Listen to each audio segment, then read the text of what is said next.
எல்லாருக்கும் பின்பு அகால பிறவியான எனக்கும் ஆண்டவர் என்ன செஞ்சார்னா தரிசனமானார். யாருக்கு எல்லாருக்கும் பிறகுனா ஆண்டவருடைய சீஷர்கள் 12 பேருக்கும் அன்றைக்கு பின்பற்றின ஆண்டவருடைய சீஷர்கள் எல்லாருக்கும் பிறகு அப்போ ஆண்டவர் யாருக்கு தரிசனமானார்னா கொலைகாரனா இருக்கிற சபையை துன்பப்படுத்துகிற அகால பிறவியை போல இருக்கிற அப்போஸ்தலனாகிய பவுலுக்கு என்ன பண்ணாரு? ஆண்டவர் தரிசனமானார்.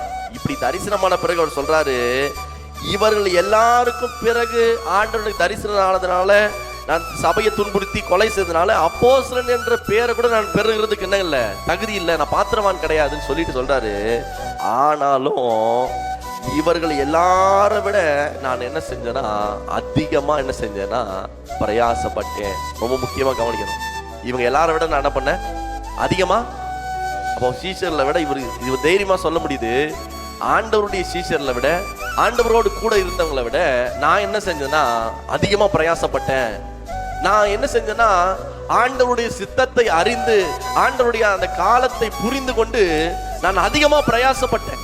இந்த அதிக பிரயாசத்தினாலதான் என்ன பண்ணேன்? அநேக தேசங்களுக்கு சுவிசேஷத்தை அறிவித்தேன். இந்த அதிக பிரயாசத்தினால அநேக சபைகளை உருவாக்கினேன். இந்த அதிக பிரயாசத்தினால்தான் பல சீஷர்களை என்ன பண்ணேன்? உருவாக்கினேன்.